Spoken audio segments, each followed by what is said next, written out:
R. Kelly has been sentenced to 30 years in prison after being found guilty of racketeering and sex trafficking charges last year. On Wednesday, June 29, R. Kelly appeared in court to be sentenced, 10 months after he was found guilty in Brooklyn, NY federal court in September of 2021.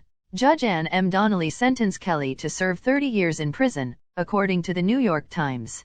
R. Kelly's defense attorney filed a last-minute motion on Tuesday, June 28, to try and get the crooner a new trial on the grounds that the racketeering charges were misused, and Kelly's trial defense team was inadequate.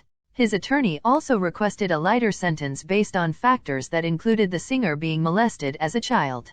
The attempt was shot down by Judge Donnelly. The judge heard multiple victim impact statements before ultimately making her ruling. One woman, who was identified as Jane Doe 2, spoke about Kelly forcing her to complete sex acts. "I felt special, because someone who was special to the world was interested in me," she said, adding, "I hope you go to jail for the rest of your life." The sentencing announcement was a satisfying one for victims of the Chicago singer. "No one can undo the harm that has been done to these victims," said attorney Gloria Allred, who represented 3 victims who testified, told reporters Wednesday, according to CNN.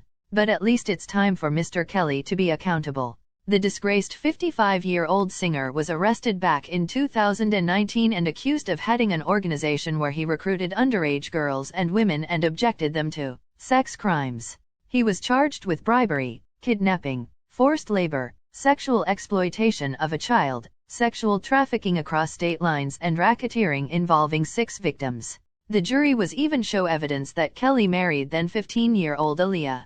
The sentencing comes 14 years after Kelly was acquitted of 14 counts in a child pornography case in Illinois.